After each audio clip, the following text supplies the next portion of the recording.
Bom dia, pessoal. É casa cheia. Obrigado pela sua presença. E como nós estamos nessa fase que está sendo até chamada de febre de inteligência artificial, eu gostaria de abrir primeiro dizendo nós temos um laboratório de pesquisa aqui que faz parte de um conjunto de 12 laboratórios no mundo inteiro. Tem um outro colega, o David Cox, que é diretor do laboratório de Cambridge, ele que vai ser o nosso keynote speaker hoje. E aqui no Brasil, a gente vem trabalhando em vários aspectos de AI.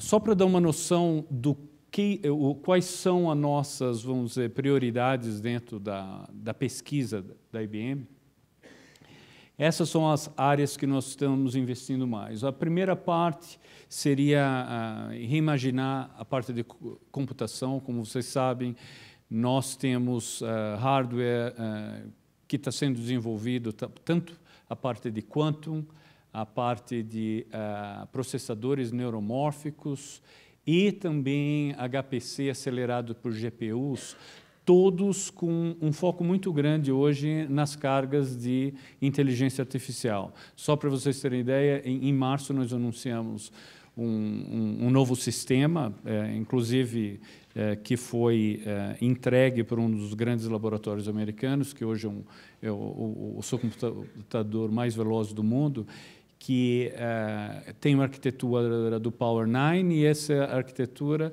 permite não 46%, 46 vezes mais rápido para workloads de AI. Então, é uma área que nós estamos focando muito. A outra área, eu diria quase um terço da pesquisa, está desenvolvendo esses algoritmos de base, de core, de AI.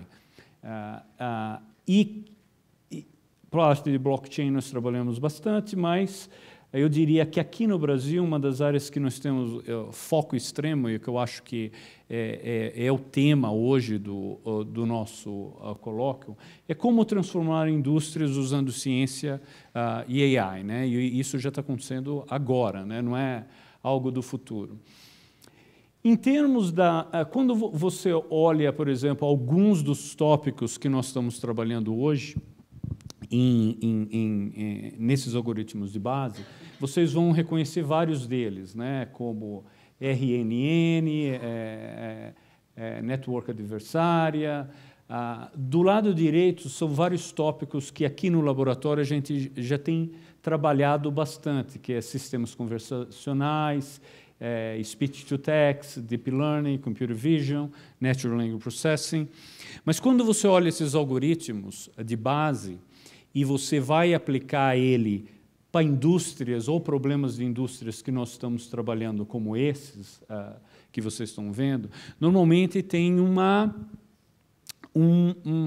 gap, um intervalo entre o algoritmo de base. Você pode fazer um algoritmo de base de Natural Language Processing que seja muito bom, mas ele ainda precisa entender um determinado domínio. Ou você pode ter imagens, mas ela não tem um número de imagens o suficiente que você teria no ImageNet, por exemplo. Então, a ideia é como nós desenvolvemos algoritmos que expandem os algoritmos de base, mas também que aproximam muito mais aos domínios que nós estamos trabalhando. Então, nós temos um grande foco nisso, e aqui no laboratório, principalmente, nós temos algumas indústrias. Mas, de uma forma geral, só para explicar para vocês como nós nos inserimos, vamos dizer, na estratégia geral da IBM, o laboratório tem 3.000 pesquisadores e a gente trabalha em grupos que têm foco em áreas realmente de ciência, né? Segurança, inteligência artificial, IoT, biologia, physical science.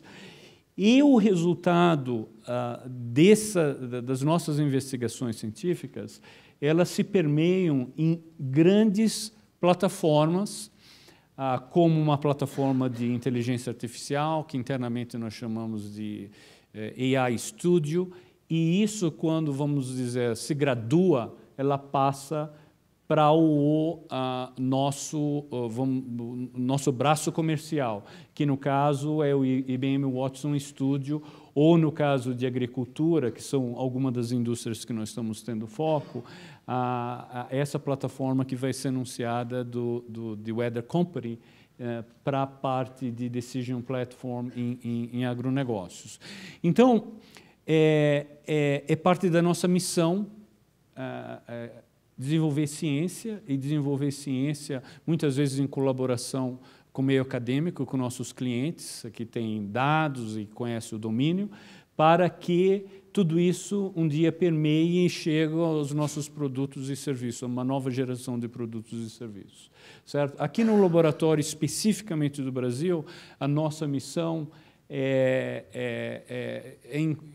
essencialmente em 3 indústrias. Uma é recursos naturais, que engloba óleo e gás e mineração. Hoje a gente vai ter um bloco só de óleo e gás. Tem uma iniciativa grande hoje também na área de agricultura digital, que nós também temos um bloco.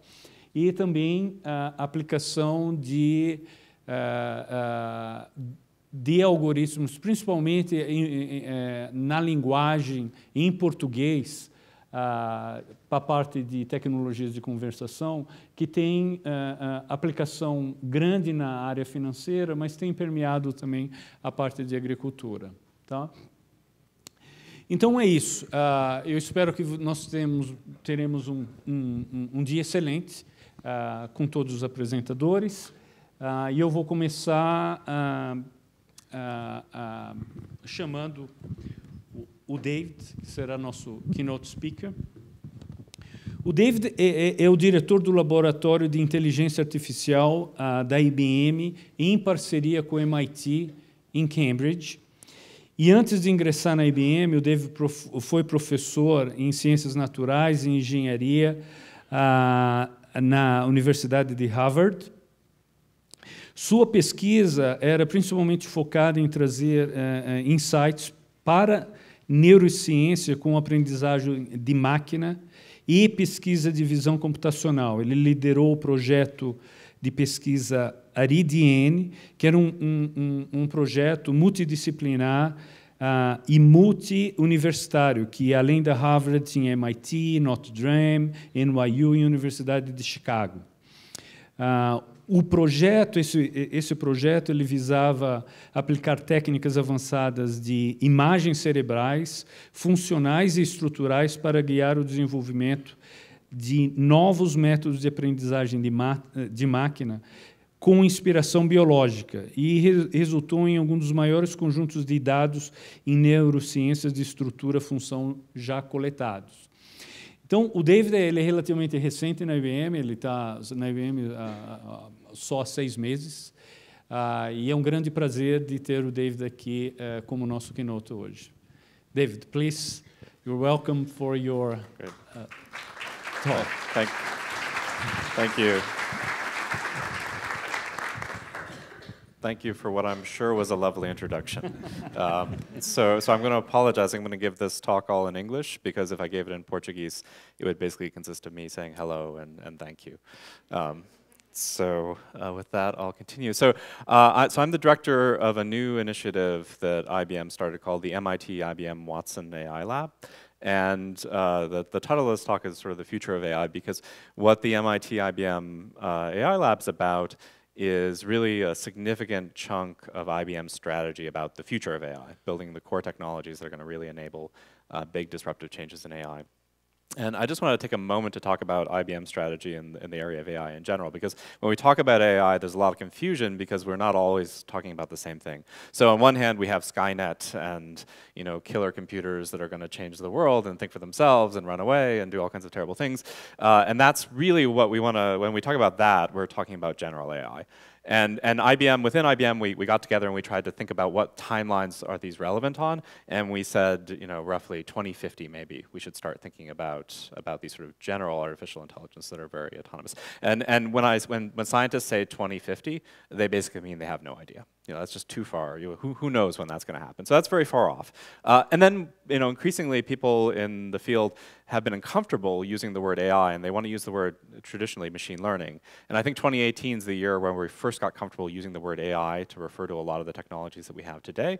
But we want to distinguish that these are really narrow AI technologies. They're emerging, they're really powerful, but what we're really excited about is this, what we call broad AI in the middle. And just to kind of unpack this a little bit, there's, narrow AI is technologies that work on single tasks. They require huge amounts of supervision, lots of training data, but they can do those tasks tremendously well, sometimes better than humans, but they're very, very limited.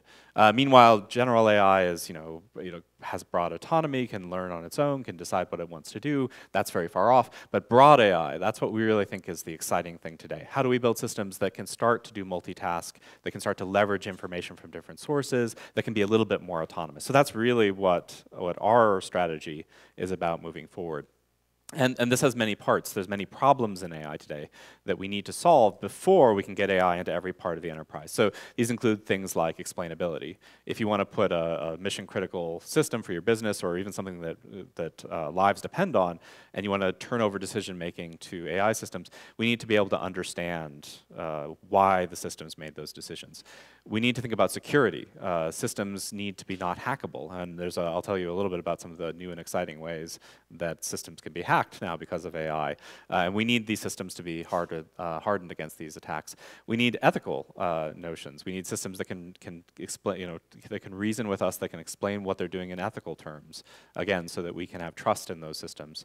And then, of course, technically, we need to have systems that can work with less data. So systems that can either learn to transfer from one domain to another, or systems that can leverage knowledge to reason about data, to do more with less data. We can't always have situations where we have millions of labeled examples like you do in some of the data sets that have really been driving AI progress. And then finally, infrastructure. Infrastructure has to change. We have incredibly power-intensive infrastructure for AI today, and we need to figure out how to fix those problems. So the MIT IBM lab is basically our strategy for working on this, and this is sort of a natural partnership. MIT and IBM have a lot of affinities together, and really what we're aiming to do is bring together the best of academia and the best of industry into a joint collaboration. So obviously we have a lot of commonality around AI. So actually the term artificial intelligence was coined at a workshop that was jointly attended by faculty from MIT and people from IBM. The people from IBM were building the first computers. The people from MIT were dreaming about the future. They got together in Dartmouth and they coined the term AI. But academia has this long range, hundreds of year sort of time horizon. They have fields of chemistry and biology and economics and all these kinds of things. And then meanwhile, IBM's a big enough company that we have some of those fields represented. But we have, importantly, industry problems. We have data. We have commercial intent. So we're really looking at how do you apply these technologies to solve real-world problems, and we have the resources to be able to drive those things. So what the lab is every project we run is jointly conceived and jointly executed by MIT faculty and IBM researchers. We don't just give money to MIT, we actually collaborate. Now, by the numbers, it's close to a $250 million investment, and there's roughly 100 people working in the lab at any given time, so roughly about 60 at MIT at any given time, and about 40 at IBM. And here's the most remarkable number. We have a 10-year time horizon. So of course we're going to do near-term, medium-term, long-term projects. But those long-term projects can have a vision to 10 years out. And if you think about 10 years ago, we didn't even have deep learning 10 years ago. So the world will change in 10 years. And we're going to actually have a commitment to have this partnership for that whole time. And in the first round of projects, we had an overwhelming response from MIT. We had 127 proposals jointly conceived between 150 MIT faculty and 157 IBMers. And then basically every part of MIT came out to participate. So everything from computer science and AI research lab, but also physics, chemistry, parts of MIT we didn't even know were interested in AI. Everybody's interested in AI today. And then we launched 34 projects. We've just launched an additional 12, so we're up to about 50 projects total, and that will be kind of our steady state size. And then within this, we have basically the best of MIT. So we have MacArthur Genius Award winners, 2 of them. We have a Turing Award winner. We have members of the National Academy of Sciences and Engineering, you name it, award, we have it in our portfolio. And this is really the magic of the thing. It's people coming together. We have free flow of personnel back and forth between MIT and IBM. And this is this is part of our strategy then to jointly chart the future of AI with our friends at MIT. So we have to organize. I'm going to give you a little bit of a flavor of some of the projects we're working on. I'm going to walk you through briefly a few of them. And the lab is roughly organized into 4 what we call pillars.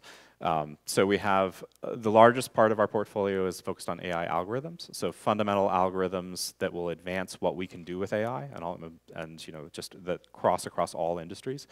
We have a pillar that's focused on applications to industries. We're still focused on fundamental advances, but we know that when we look at specific industries, it gives us a lens to see different problems that we might have missed if we just thought about AI in isolation. We have a pillar about physics of AI for trying to think about those infrastructure issues. How does the future of computing intersect with the future of AI? And then we have a pillar called AI for shared prosperity, which is really a cross-cutting theme across our entire portfolio, asking how do we make sure that AI does good for the world, it doesn't leave people behind, that we can all share in the fruits of AI's progress. So I'm just going to tell you about a few projects just to give you a flavor of the kinds of things we do. We have 50 projects in our portfolio. I could spend the entire day, I could spend several days telling you about these projects. I just want to give you a few ideas about what we're thinking about for the future. So here's one project, neurosymbolic program induction. So this is a project that's between Josh Tenenbaum at MIT and Michael Whitbrock at IBM, both thought leaders in their respective disciplines. And the idea here is that much of machine learning today is about taking inputs and then producing labels. So the canonical example is you have a system that's trained to recognize images. You show it thousands and thousands of pictures of cats and thousands of pictures of dogs, and then it learns to tell you if a new image is a cat or a dog. The problem is that we rarely have labels, and certainly when my daughters were learning to see and to name things, I didn't show them flashcards with thousands and thousands of pictures of dogs and thousands of pictures of cats. They saw 1 or 2, and we told them what it was, and they were able to somehow magically figure that out. So one of the things we're really obsessed with, I think, in the lab, and it's an area of intense strategic focus for us, is how do we get to do more with less data? And one idea, which I think is a provocative idea, is to actually integrate neural networks, which have been really the engine that's driven, neural networks and deep learning, which have been the engine that have driven the progress in the last 5 years, the new excitement about AI, but then marry those with older ideas from AI around symbolic reasoning. So this is one example of a project where rather than taking inputs in and producing labels out, what this project aims to do is take inputs in and then put programs out, actual executable programs. So this figure on the left here gives you a little bit of an intuition for this. So imagine that you had these hand-drawn figures. So a person drew these by hand. You could draw these on a napkin or a piece of paper. And then what the system has done then is rather than inferring labels from this, because it's not clear what these are, it's not clear there's useful labels that you could apply to these images, but what instead the system did is inferred how would you generate images of this sort.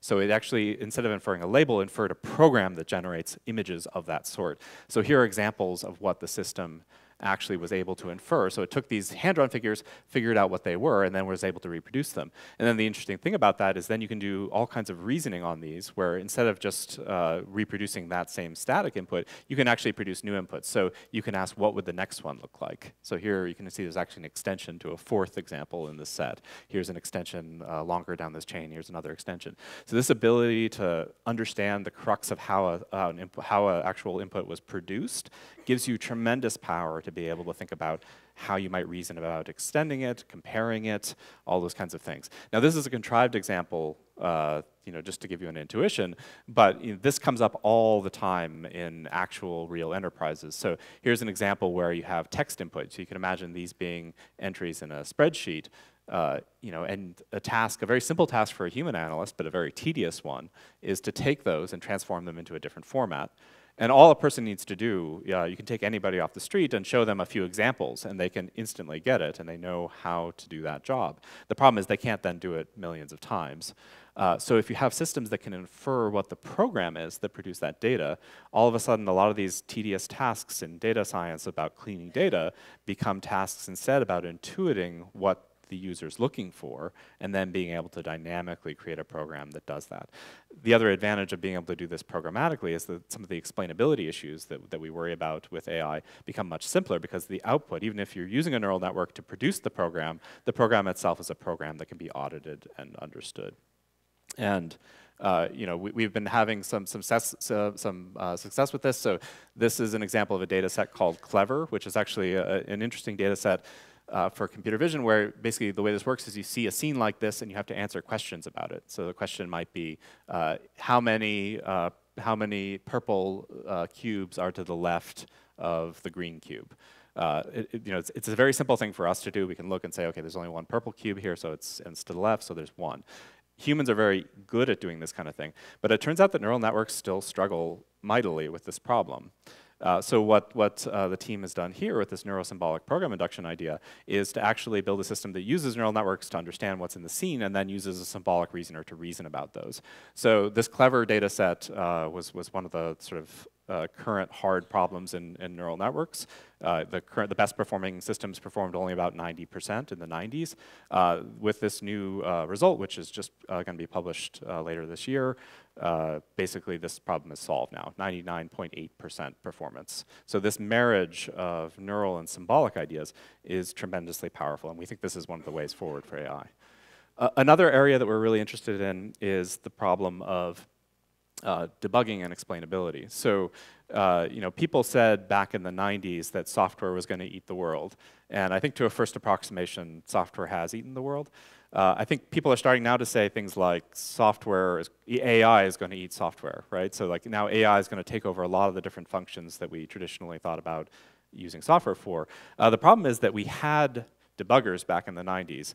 And for AI, we don't really yet have debuggers. And that's mildly scary, given the kinds of things that people are talking about. So you have autonomous vehicles, you have industrial processes being run by AI systems, but we don't actually have a coherent debug tool chain. So when things go wrong, we don't always understand why. So this is a project between Antonio Torralba, who's actually my counterpart, who's the director of the lab on the MIT side, and then Hendrik Stroobelt, who's with us in Cambridge at IBM, to ask what would a debugger for an AI system look like. And this is something that doesn't matter what kind of neural networks you have, you should want a debugger if you're going to deploy these things in your business or you're going to use these in real context. So here's a case where a system that produces image captions, so here's a girl brushing her teeth. The ground truth, the correct label should be brushing teeth, but the AI system incorrectly misclassified it as washing dishes. So so it's wrong. It's kind of a cute example. But then in the traditional workflow of AI systems, you just have to start over. It's unclear why it failed. What do you do next? So what they've done is actually gone and they've developed new methods for taking the elements in a neural network and trying to figure out what they do and what they thought. So here's a case where you can project for individual neurons in the neural network, individual units. You can go through and see which parts of the image most gave rise to their activity, and then link that to the labels and ask, well, what did that neuron seem to be voting for to be present in the image?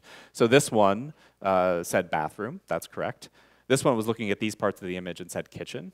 It's not a terrible guess, but it's not quite right. This one said house, that's also correct. Bathroom, this one got this. Person, that's entirely correct. But when you go through and you actually interrogate this neural network and try and see why did that not work, the reason is that none of the neurons saw the toothbrush. So this now gives you a concrete picture of what the neural network was doing, what it got it wrong, what you could then re-inject. And this is a contrived example with toothbrushes. This is relevant for certain use cases, but you could imagine this applied to any industry, in oil and gas or in finance. There's something that was missing, and now you have a tool that you can perhaps interrogate and figure out what was missing that you need to focus your efforts on.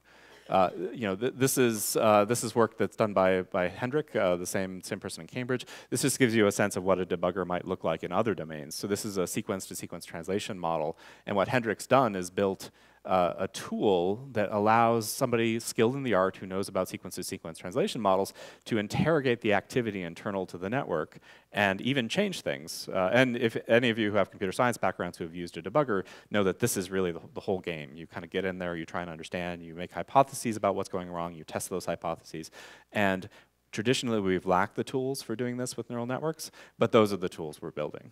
So you can actually go through and really understand how your networks work and understand why they fail when they fail. Now, another area in the area of algorithms that we're pursuing heavily is creating new data sets, in particular around video. And this is another one of these areas that we think is cross-cutting across almost every industry. So whether you're talking about consumer retail, whether you're talking about pipeline inspection, whether you're talking about basically any industry, increasingly video is the kind of data that's becoming important, it's becoming ubiquitous. Huge numbers of videos are being created.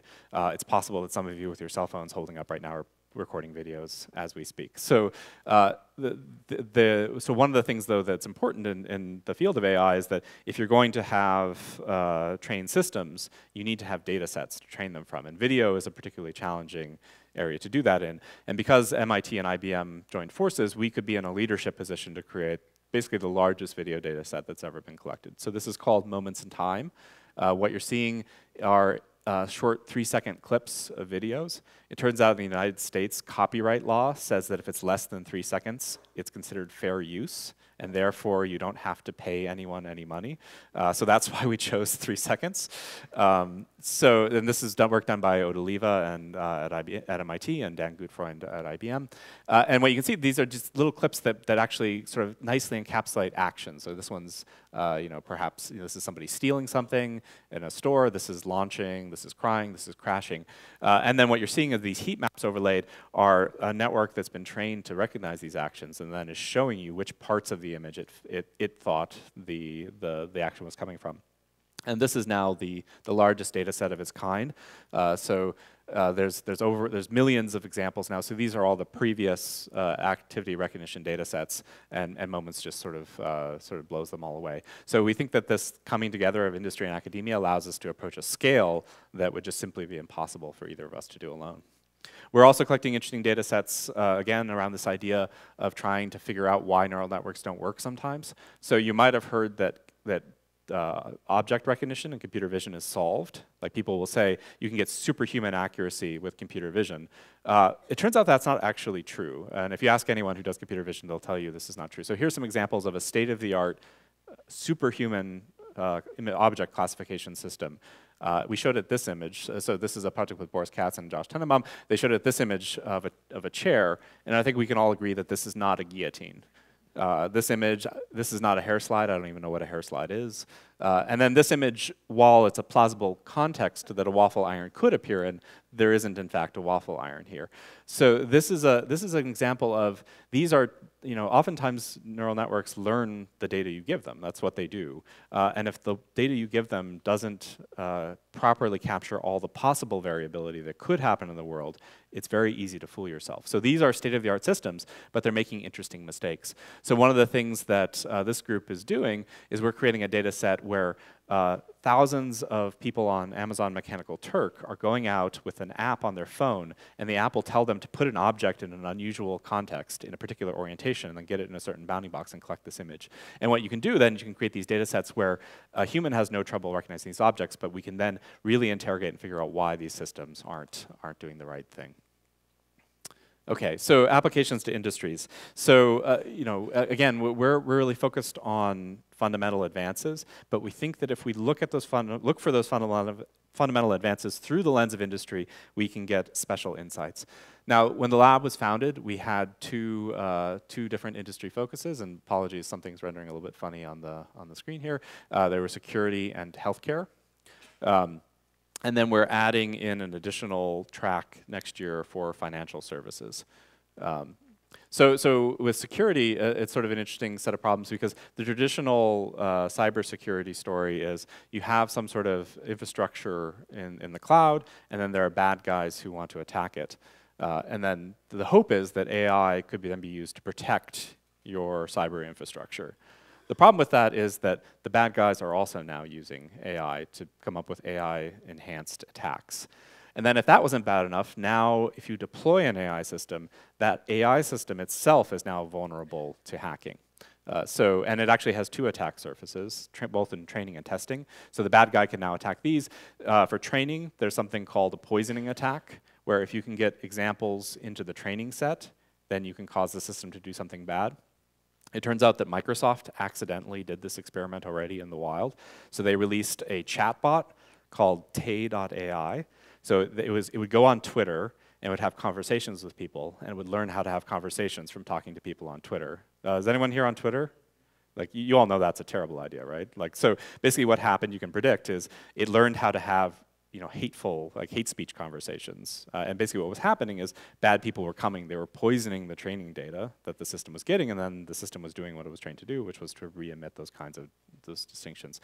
That's a poisoning attack. You can also attack on the testing side. So one thing I'll tell you about is something called an adversarial example. So these are very carefully crafted examples that fool a system in a way that no human would ever be fooled.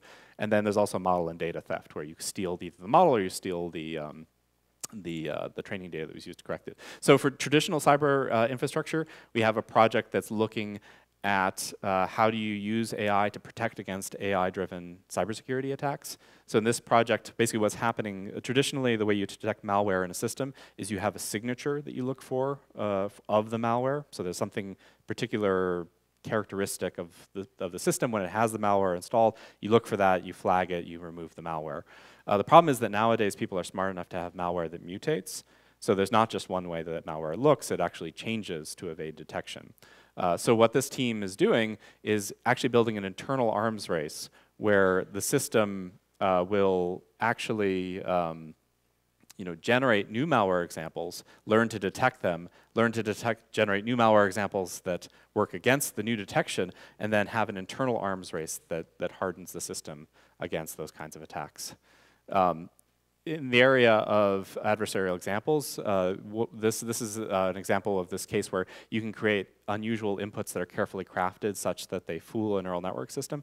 So this was work done by a group at Carnegie Mellon where they showed that for a state-of-the-art face recognition system, they printed these glasses where if you wore these glasses, the face recognition system would consistently misclassify you as somebody else. So it turns out if you wear these glasses, the face recognition system will think you're Mila Jovovich. If you wear these glasses, it'll be that guy. If you wear these glasses, you'll be Carson Daly. So this is something where no human would ever make these mistakes. These are ridiculous mistakes, but they're vulnerabilities in AI systems, and we need to learn how to produce defenses against these systems.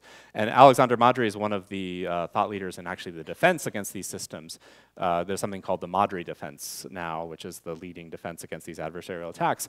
And the interesting thing about this MIT-IBM collaboration is Pinyu Chen, who works for us at IBM, was making attacks against the Madry defense, and they would go back and forth and have papers where one person would propose a defense, the other person would attack the defense, and they go back and forth, and now they can work together on one team. So we actually have a significant effort making new attacks, not because IBM is going to attack you, but because IBM wants to know about the possible attacks so that we can build defenses against them before they get out into the wild. So this is an example of a kind of project that we're working on. We have a little example also you can play with yourself online. It's called The Big Check. And it works on using adversarial examples in the context of a sort of hypothetical check fraud example. So here are different numbers written on a check, and some of these have been carefully crafted so that they would fool automated digit recognition system. So for instance, you might have a check that looked like this. You carefully craft the adversarial example so it looks like that, and then even though it looks like $3.99 to all of us, the bank actually credits $5.99. And you can play a game where you put yourself against the machine and you try and see if you can fool the machine or if you can fool the algorithm or not.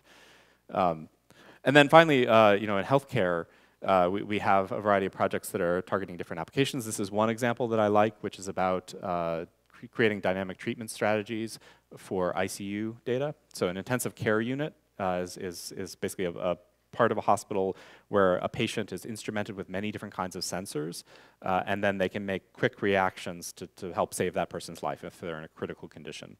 So this is an interesting problem because we have all this different time series data coming in all the time, and then we have some context of the medical record, we can order tests, and then we have very specific actions we can take. We can administer a drug, we can do different kinds of therapies. And one thing that's a hard thing is in different geographic contexts, in different hospitals, in rural versus urban settings, it's very difficult to get consistent care, even in settings like this. So what you'd like is an AI system that can learn a dynamic causal, so dynamic because the data is changing, causal because you want to understand the root causes of the problem and address them, and then be able to come up with decision support so a doctor can do the right things.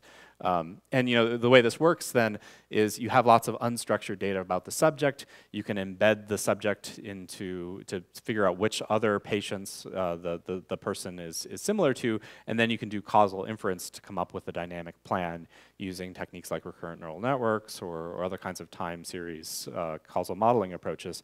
Now, the interesting thing about this particular project, even though it's a healthcare project, is that we talked to a lot of IBM's customers, and oftentimes when we show this to oil and gas customers, they'll say, that makes perfect sense to us, just replace the patient with an oil refinery. Or we show it to a retail customer, and they'll say, that makes perfect sense to us, but replace the patient with a customer. And what you're doing with the dynamic treatments is interventions are making them offers for things. So this one of the interesting things about targeting fundamental advances, even when we're looking at industries, is a lot of the base technologies are applicable across many industries. So here's an example of Bitcoin prices where you have dynamic time series data coming in. You'd like to have causal models to understand what's driving those changes, for instance, in Bitcoin price. And then you'd like to take actions, interventions that can then get you money or do whatever. Or, in this case, this is in mining. This is another application area where there's complicated arbitrage going on the prices, and this dynamic system, time series data constantly coming in, and you need to be able to give humans decision support to be able to do the right thing. So we think a lot of these causal inference approaches that we're working on are going to be really broadly applicable across many areas. So then, just very quickly, I'm just going to round out the last two areas. So one's physics of AI. So this is about trying to figure out how we get new infrastructure, new technologies to make AI more power efficient and more powerful. So by some estimates, by the year 2040, computing is on track. If it continues on the current power consumption track it's on right now, by 2040, by some estimates, we'll exceed the power capacity of the planet Earth. So there will not be enough energy coming from the sun and energy that you could drill out of the ground to actually fuel all of the computing that we're doing if we keep on at this rate. And AI is not helping. AI is making things much worse because it's very, very power intensive to run these algorithms. So one of the areas was two areas we're looking at for thinking about this. One is quantum computing. So this is an area where IBM obviously has great strength, and we're thinking about, can quantum computing let us tackle problems that are fundamentally different than the ones we've been able to attack before. And this involves sort of interesting hybrid models between a quantum computer and a classical computer. And then to address this power issue, we have, something went wrong with this slide, this interesting issue of analog computing. So can we build circuits that work in a fundamentally different way that can use less power and work a little bit more like the way our brains work.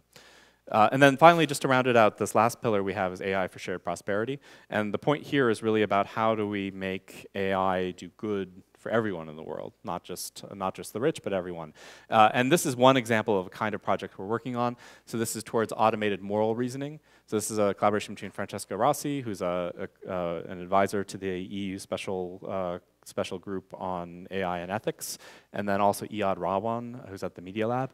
And what they're doing is they're trying to train AI systems to make ethical judgments. So Iyad made a website called moralmachine.mit.edu that you can go to and play with, where it's a game where you try and decide, in the context of a self-driving car, which way should it go? Which is a more moral decision to make? So should we kill these people by driving straight, or should we swerve the car, kill everyone in the car, and spare these people? And it's interesting that there's no hard, fast rules you can write down about what we think is ethical and what we think is not ethical.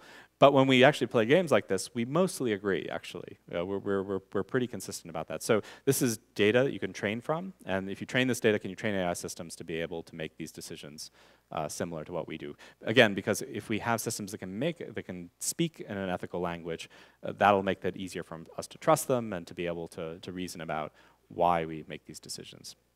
And then one last area that I'll just point out in this AI for shared prosperity area, we have a project that's working on protein synthesis, specifically with the idea of increasing food security. So using ideas from text-based neural network natural language processing to synthesize protein structures. And here in particular, what they're looking at is coatings to coat food to prevent spoilage. So this gives you just a sense of the very, very broad sort of range of kinds of projects that we're working on in the lab. And this is an example that's great because we're bringing together people in material science, people in biology, people with AI expertise to really invent new things that can advance the world. So with that, I'll close and take any questions you might have. We're extremely excited about the potential of this collaboration, and we're also extremely excited about how this can then be applied ultimately to industry needs and problems. So with that, thank you for your attention.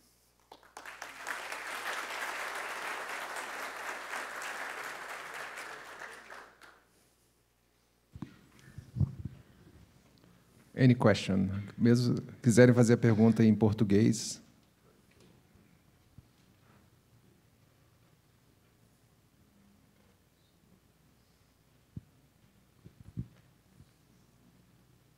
Okay, I have a question. So we had this conversation yesterday, and we were talking about the broad AI, or what you're driving with this research. So how do you see this impacting the industries? That is, how, because you showed us a series of fundamental research that's going to eventually have that impact. But how do you see this becoming eventually part of our structures or even processes in the industry? Yeah. So I think there are many ways in which, as exciting as AI is today, a lot of industry needs are poorly served by the technologies we have today. So I think the huge data dependence is probably the biggest elephant in the room. So we don't, if you wanted to apply many of if you wanted to apply to all the places where you get huge value for industry from AI, the first thing you'd have to do is to do an enormous data collection exercise. So even if your company has tons and tons of data, chances are that data isn't carefully curated and well labeled. So you could do that. You could go out and you could label all that data. But then, especially if the world is changing, you constantly have to do this, and it just becomes challenging. There are certainly nice applications that can be carved off today and that should be carved off today where the current techniques work, but we really need to overcome this small data problem. So what we're imagining is new fundamental technology. So for instance, neuroprobabilistic approaches that are hybrids between symbolic and AI approaches. What they can then do is, the more we can give autonomy to flexibly tap knowledge, whether it be in a knowledge base or it be in a reasoning system, to reduce the data dependence, then that just fundamentally alters the workflow of how you deploy AI in your business.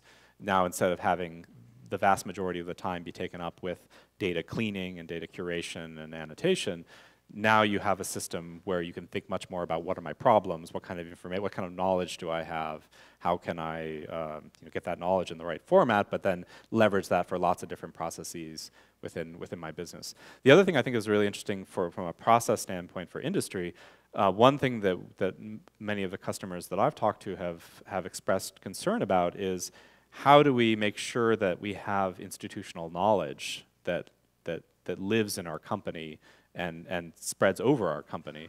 So big companies, IBM included, have problems with, if one part of the organization knows how to do something well, how do you actually transfer that knowledge to another part? Or if somebody leaves, how do you maintain that sort of process? I think as we get smarter and smarter AI systems, AI can increasingly sort of play a role in giving continuity both in time and across an organization, where the more an AI system has genuine understanding and genuine knowledge to give decision support to humans, that now transcends individual employees, it transcends individual business units.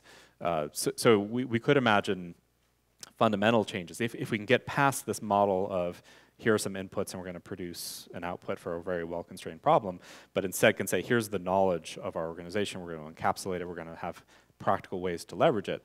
Now that can actually fundamentally change even the organization of how the company might work. Now this is all pretty far-range stuff, and I think some of these things will come sooner. So just simply reducing the annotation dependence is already going to have very near-term impact. If you could reduce by a factor of 2 or a factor of 10 the number of of labeled examples you need, that means your business can move faster. That means you don't have to do such a big engineering annotation effort every time you want to do a new project.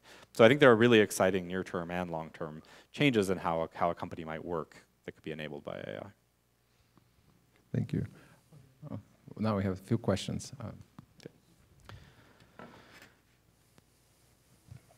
Hello. Good morning. I have a provocation, something like that. Okay. When you think we'll change from simple machine learning, from human input, when we get the turning point to really machine teaching, from one machine teaching the algorithms and inputs to another machine, this will be a huge turning point. When you think you will reach this turning point? Yeah, that's a great question. So how do we get from humans, this gets a little bit to this issue again of like annotation dependence. If humans need to be in the loop all the time, we're almost always the bottleneck. So could we have systems either teach themselves, which I think is a question about autonomy, and can we have systems that teach each other? One of the projects I didn't show you is actually specifically about multi-agent systems learning how to teach and learn. So they actually have a robot soccer thing where they have multiple agents playing soccer and they can have communication channels and they learn what's the right advice to give to another agent. So we're playing around with these ideas. Like how do you have, like what kind of information should one machine give to another machine if it's trying to improve its performance and improve the performance of a team? So it's very early. It's very theoretical at this point. But I think it's exciting, and I think in the next couple of years we're going to see some concrete examples of multi-agent systems. Because you might imagine, as AI moves through an enterprise, imagine in an industrial context, there's lots of different machines, lots of different processes that all have AI components to them, and they need to interact with each other. And some of them will know things that other parts won't, and how do you actually transmit that information in productive ways? I think it's a really interesting question. I think you should never trust what a technologist tells you about the time horizon for things, but I'm going to say 2-3 years, I think we're going to start seeing some really exciting movement in that direction. All right, thank you. We have a quick question. It's a short question. Fabio? I've resisted to make my question, but you broke the ice, so let's go for it, okay? Dr. Cox, we have a quick evolution in AI whenever we deal with things that can be transformed in rules. Thinking about computational linguistics, vocabulary is easy, grammar is easy, syntax is easy because we can deal with rules in those three areas. But whenever we face a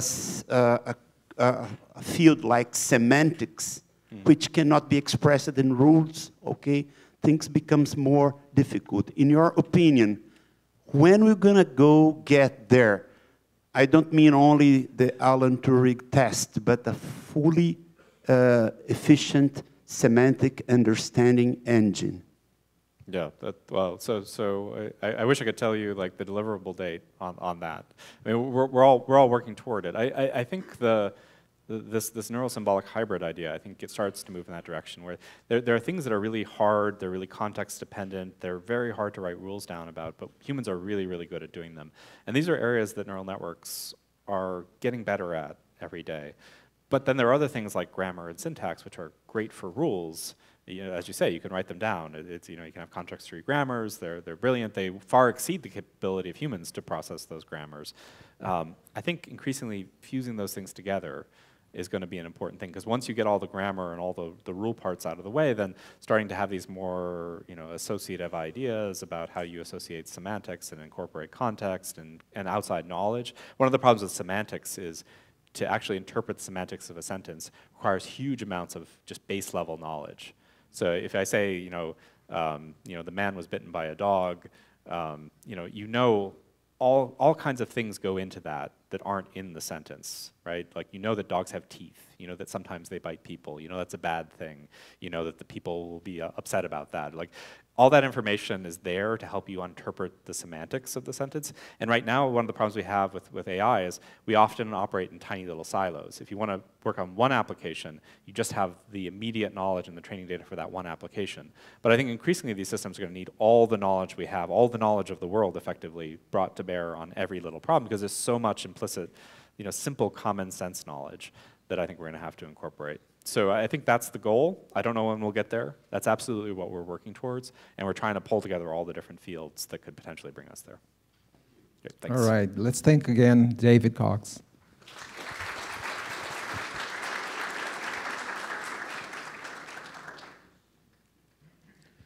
Vamos iniciar agora nossas sessões técnicas, né?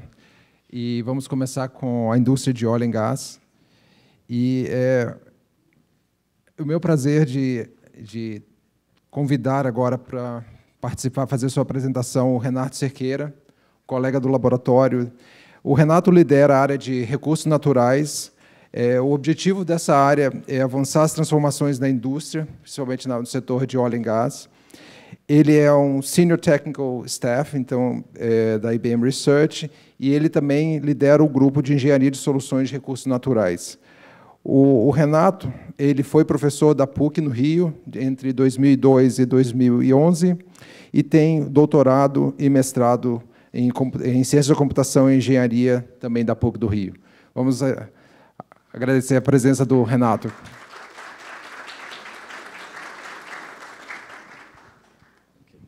Obrigado, Rogério. Nossa, vou ocupar as duas mãos aqui. Okay. Bom dia para todo mundo. Depois da introdução do Rogério, acho que eu não preciso me apresentar. Eu vou falar um pouco sobre o nosso grupo aqui na IBM Research do Brasil, responsável por investigar e criar novas tecnologias que sejam relevantes para o que nós chamamos de indústrias de recursos naturais, que inclui óleo e gás, mineração e agricultura. Eu vou falar hoje um pouco aqui sobre o trabalho que nós estamos fazendo em óleo e gás.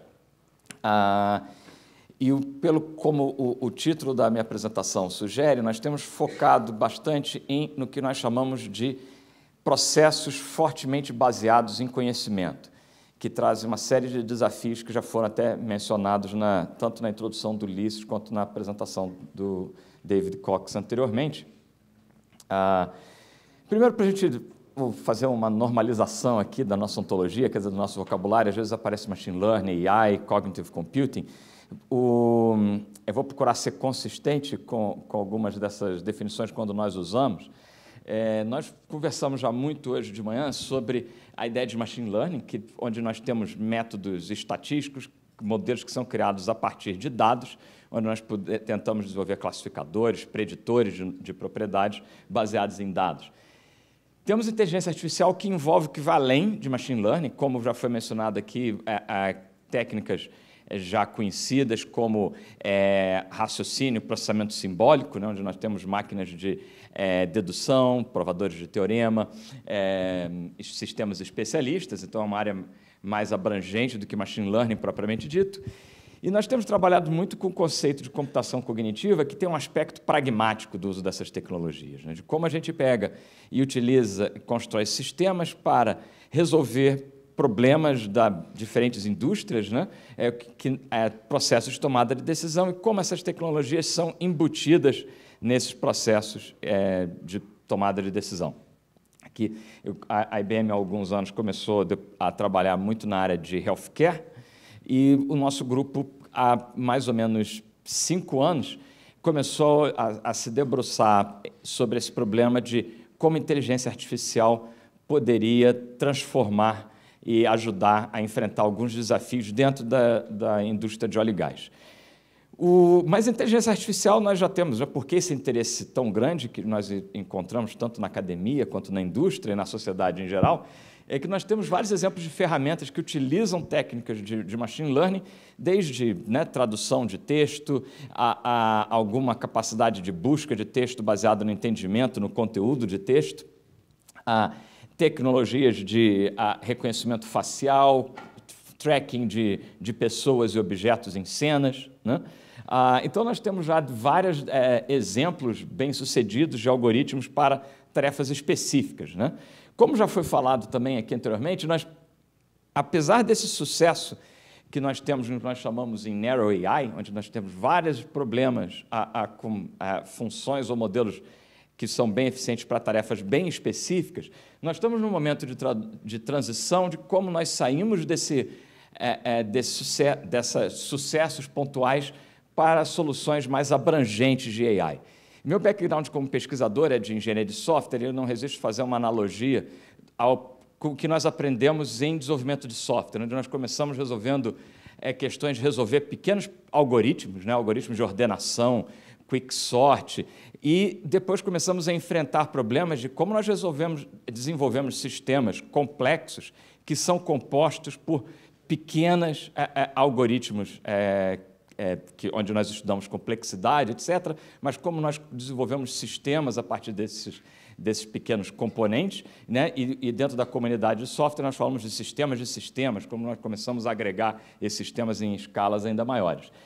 E essa transição para o que nós estamos chamando de Broad AI passa muito por isso, de como nós generalizamos as ferramentas que nós temos, onde nós começamos a aumentar o reuso dessas tecnologias em novos contextos e novos domínios.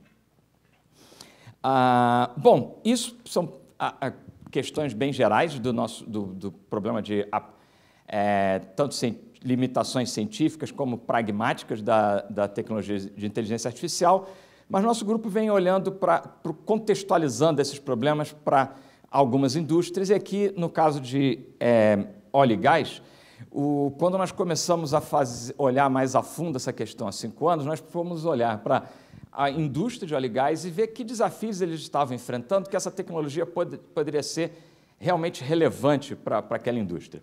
E a indústria de óleo e gás está passando por um momento interessante, onde ela está enfrentando desafios do ponto de vista econômico, várias outras tecnologias ou alternativas energéticas estão aparecendo, trazendo impacto passamos por um período longo de uma queda do valor do preço de petróleo, então a indústria está aprendendo a se reacomodar a novos patamares do valor do petróleo. Do aspecto técnico, ela está enfrentando para as empresas continuarem a aumentar suas reservas e produzir. Eles estão tendo que ir para o que nós chamamos de novas fronteiras, onde elas não têm a tecnologia necessária para explorar aquilo, seja em áreas, águas profundas, shale gas. Então, como é que eles enfrentam esses novos desafios pressionados pelas questões econômicas em paralelo a isso? Apesar ao mesmo tempo que há uma previsão ou uma tendência de substituir a energia fóssil por novas fontes energéticas, a nossa sociedade ainda deve depender por alguns anos de energia fóssil. Do ponto de vista de conhecimento, um outro desafio interessante que a indústria está enfrentando várias das tomadas de decisão nessa indústria dependem muito obviamente, de conhecimento prévio, de experiência desses especialistas. E em alguns segmentos, principalmente relacionados a geociências, há um momento de que várias dessas empresas estão enfrentando uma situação que vários dos especialistas que têm uma larga experiência em diferentes projetos estão se aposentando, e as novas gerações que estão substituindo de geólogos, de geofísicos, não têm a mesma experiência para enfrentar todos esses novos desafios tecnológicos que estão aparecendo. Bom, dentro desse contexto, nós começamos a ver dentro dos diferentes processos da indústria onde essa tecnologia de inteligência artificial podia ajudar. Isso há mais ou menos 5 anos. Nos últimos 5 anos, houve dentro dessa febre, né, por inteligência artificial, todas essas empresas estão falando em uma nova onda de digitalização, né? Parece a ideia de digitalização, parece um conceito novo, mas para quem estava já na indústria há 10 anos atrás, sabe que as indústrias já passaram por ondas semelhantes anteriormente de automação, etc. E começamos a ver onde esse tipo de tecnologia poderia auxiliar nesses processos decisórios. Então, aqui tem um exemplo, um segmento, né, da cadeia de valor da indústria de óleo e gás, principalmente focado na parte que nós chamamos de exploração e produção, desde o processo a identificar novos possíveis campos de petróleo, dentro desses campos vocês identificar onde efetivamente é possível encontrar óleo. Uma vez localizadas essas regiões, como a gente faz o planejamento de desenvolvimento de um campo, coloca ele em produção e depois gerencia esse campo ao longo do processo do ciclo de vida dele. E em cada uma dessas etapas há um papel forte, uma oportunidade que a AI poderia ajudar nesses processos decisórios. Bom, nossa abordagem, a nossa visão para isso é de como a gente consegue agregar diferentes fontes de informação e de dados para apoiar a construção de sistemas, uma nova versão de sistemas especialistas, para apoiar em vários desses segmentos de tomada de decisão. Para atingir um impacto efetivamente transformador dentro dessa indústria, um aspecto importante é todos esses modelos, ou a captura, o conhecimento que é gerado em cada um desses segmentos, de alguma forma, tem que convergir para o que nós chamamos, dentro do nosso portfólio tecnológico, de uma base de conhecimento que vai dar apoio a várias soluções de inteligência artificial para apoiar cada um desses processos decisórios. Mas quais desafios nós encontramos dentro dessa indústria para aplicar essas ferramentas? Aqui tem 3 grandes desafios. O primeiro é small data. E isso pode parecer estranho, porque quem está próximo da indústria de óleo e gás vai achar que não, mas existem teras e terabytes de dados. Certamente é muito dado, mas para vários dos problemas que nós precisamos resolver não é quantidade suficiente de dados. Ou porque eles não exercitam todas as situações necessárias para um treinamento mais efetivo, ou porque o dado não foi devidamente curado. Então, a gente tem que lidar com esse aspecto de small data. Um outro aspecto do que nós chamamos de transfer learning, é o que foi aprendido para um determinado contexto geológico, aqueles modelos treinados ali. Eles vão ser bem-sucedidos num contexto geológico diferente daquele para o qual ele foi treinado originalmente. E um terceiro ponto, que para esses processos knowledge intensive de tomada de decisão, principalmente processos que envolvem fortemente interpretação, onde significa que para uma interpretação existem diferentes possíveis interpretações para o mesmo dado, o aspecto de interpretabilidade também é um elemento fundamental nesses cenários. E como nós temos procurado abordar esses desafios? A nossa abordagem é baseada em 3 pilares principais. Um, que poderíamos simplificar para os modelos básicos de machine learning, as técnicas de machine learning básicas. Uma representação de conhecimento mais explícito, que, como já foi mencionado anteriormente, seria uma abordagem mais de representação formal de conhecimento, onde a gente poderia usar reasoning simbólico, raciocínio simbólico em cima dessa representação formal. E um elemento importante é uma contextualização desses modelos para uma determinada, não só para um determinado domínio de aplicação, mas para um determinado problema e processo. Então, a combinação desses 3 elementos, onde a gente tem a parte de machine learning, uma parte de representação de conhecimento atendendo um determinado propósito, e como a gente captura e continuamente aprende ao embutir essas ferramentas no dia a dia dos nossos usuários, são os 3 elementos fundamentais da nossa abordagem e que têm permitido a gente fazer progressos significativos. Um exemplo que nós temos, e nós temos aqui na sessão de demonstração, em alguns dos estandes demonstrando pequenos pedaços desse trabalho, um projeto que nós temos desenvolvido nos últimos 3 anos com a Galp, uma empresa de petróleo de Portugal, mas que tem presença aqui no Brasil, onde nós temos desenvolvido um sistema para interpretação sísmica. E esse processo de interpretação sísmica é fortemente baseado em conhecimento. A partir de uma imagem sísmica, você pode tirar várias informações de uma única imagem sísmica, e o processo de uso desses dados não é uma coisa feita em one shot, é um processo mais longo, onde esse dado é revisto e continuamente interpretado, onde você adiciona novas informações ao longo do tempo que são capturadas, obtidas. Esse é um projeto que começou há 3 anos atrás. Nós tivemos uma fase de assessment, depois de viabilidade do projeto, 2 anos de desenvolvimento. Depois, nos últimos 6 meses, nós fizemos uma série de testes mais completos e entramos num processo de adoção, e agora nós continuamos com novas linhas de investigação, explorando mecanismos de limites de transfer learning e como nós evoluímos essa base de conhecimento. E, em paralelo a isso, também estamos com uma iniciativa de produtização dessa tecnologia para que ela possa ser replicada em novos contextos. Dentro dessa nossa sessão, isso foi uma introdução, uma visão geral do que nós estamos tratando. Na nossa sessão de demonstração, vocês podem ver em mais detalhes alguns componentes disso, que nós estamos fazendo em extração de informações de imagens sísmicas, como combinamos isso com informações extraídas de documentos, e a partir disso, o treinamento de modelos de deep learning também para extração e automação de determinadas tarefas de interpretação. Bom, essa era a minha introdução, aí, uma visão geral do trabalho que a gente tem feito nesse segmento. Obrigado pela atenção de todos.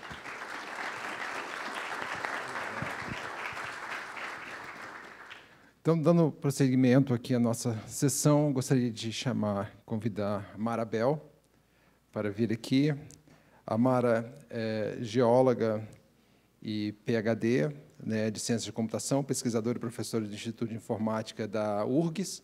Para quem não conhece, a URGS é a UF Federal do Rio Grande do Sul.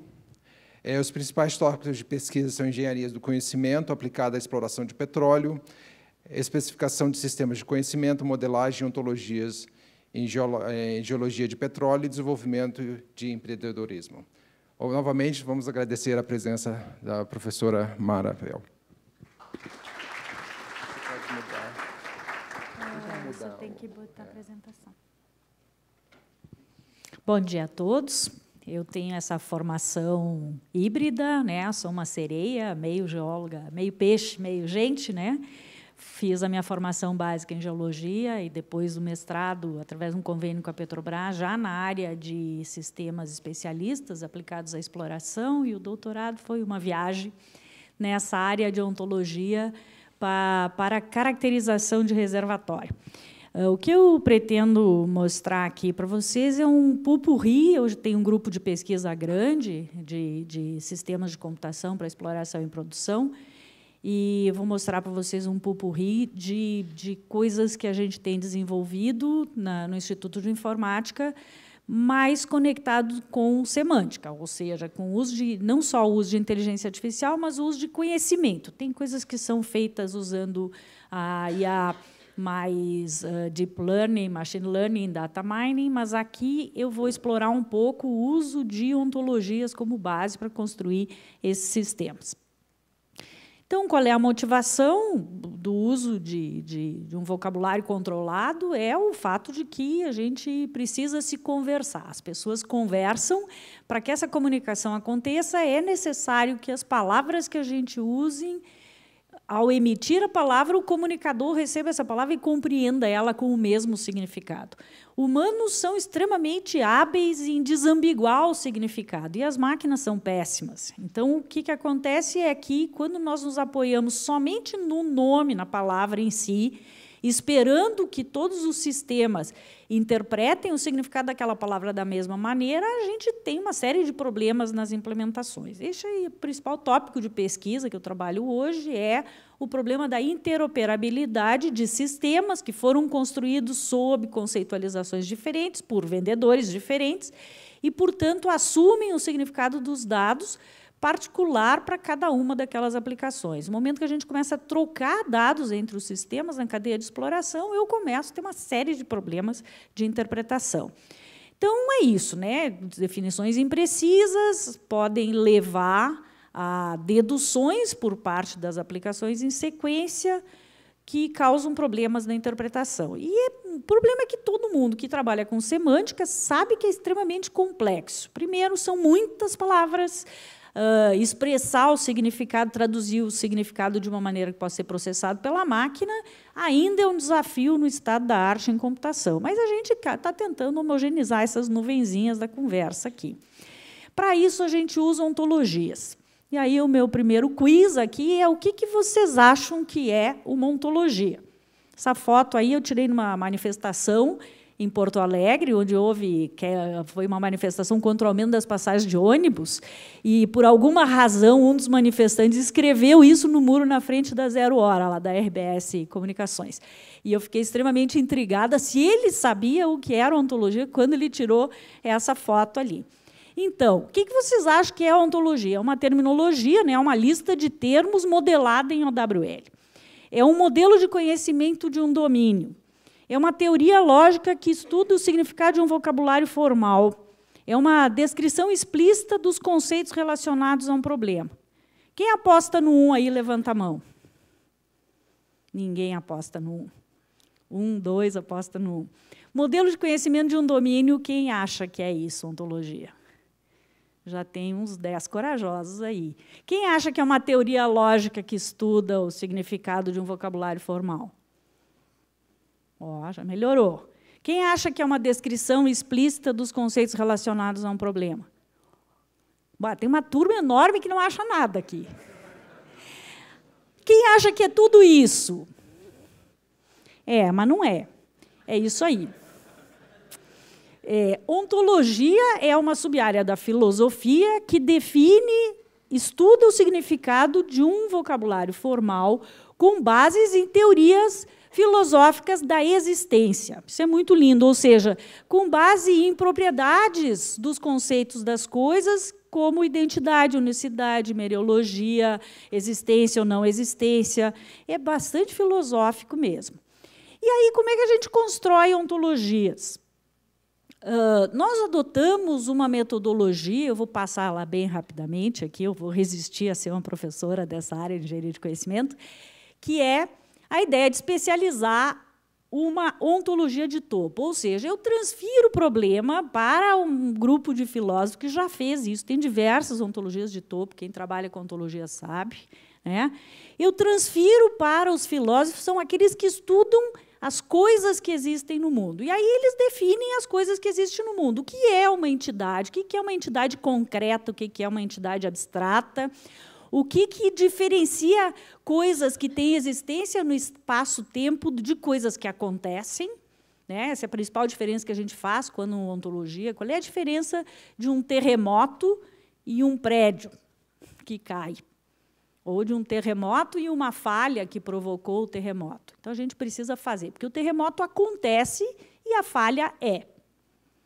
Essa é a principal diferença. Então, o que a gente faz? A gente pega esses estudos filosóficos de base, que definem os principais tipos e classes de objetos que existem no mundo, objetos não, entidades, vamos usar um termo um pouco mais abstrato, porque tem coisas que não são objetos, né? Amor, por exemplo, não são objetos. Tem diversos estudos nessa linha. Nós adotamos uma dessas ontologias de topo, que define formalmente, em lógica, o significado de cada um desses termos, e a gente especializa esses conceitos.